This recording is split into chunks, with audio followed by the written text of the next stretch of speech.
نبی اکرم صلی اللہ علیہ وسلم نے فرمایا، نماز بغیر وضو کے قبول نہیں کی جاتی اور نہ صدقہ حرام مال سے قبول کیا جاتا ہے۔ رسول اللہ صلی اللہ علیہ وسلم نے فرمایا، جب مسلمان یا مومن بندہ وضو کرتا ہے اور اپنا چہرہ دھوتا ہے تو پانی کے ساتھ یا پانی کے آخری قطرے کے ساتھ اس کے چہرے سے وہ تمام گناہ جھڑ جاتے ہیں جو اس کی آنکھوں نے کیے تھے۔ پھر جب وہ اپنے ہاتھوں کو دھوتا ہے تو پانی کے ساتھ یا پانی کے آخری قطرے کے ساتھ وہ تمام گناہ جھڑ جاتے ہیں جو اس کے ہاتھوں سے ہوئے ہیں، یہاں تک کہ وہ گناہوں سے پاک صاف ہو کر نکلتا ہے۔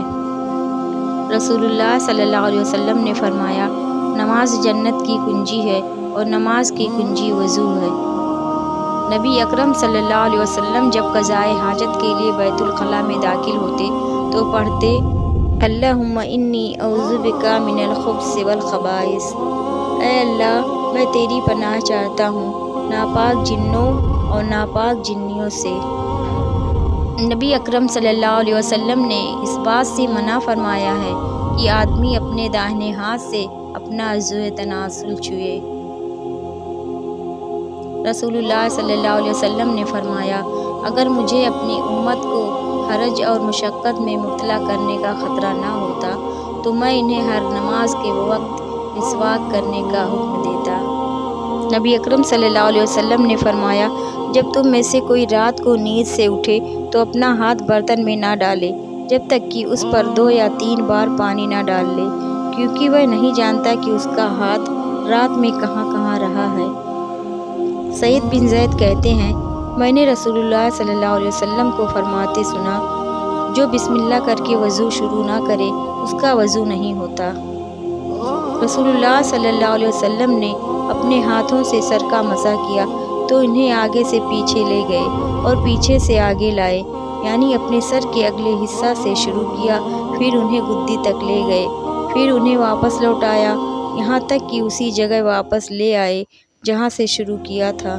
پھر آپ نے دونوں پیر دھوئے۔ نبی اکرم صلی اللہ علیہ وسلم نے اپنے سر کا 2 مرتبہ مسح کیا۔ آپ نے پہلے اپنے سر کے پچھلے حصہ سے شروع کیا، پھر دوسری بار اس کے اگلے حصہ سے، اور اپنے کانوں کے اندرونی اور بیرونی دونوں حصوں کا مسح کیا۔ رسول اللہ صلی اللہ علیہ وسلم نے فرمایا، ایڑیوں کے دھونے میں کوتاہی برتنے والوں کے لیے خرابی ہے، یعنی جہنم کی آگ ہے۔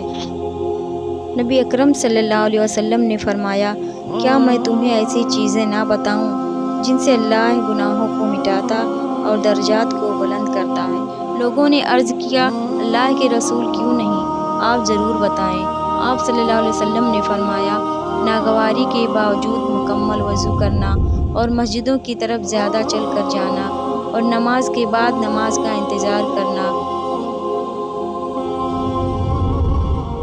نبی اکرم صلی اللہ علیہ وسلم کا گزر 2 قبروں کے پاس سے ہوا تو آپ صلی اللہ علیہ وسلم نے فرمایا، یہ دونوں قبر والے عذاب دیے جا رہے ہیں اور کسی بڑی چیز میں عذاب نہیں دیے جا رہے کہ جس سے بچنا مشکل ہوتا،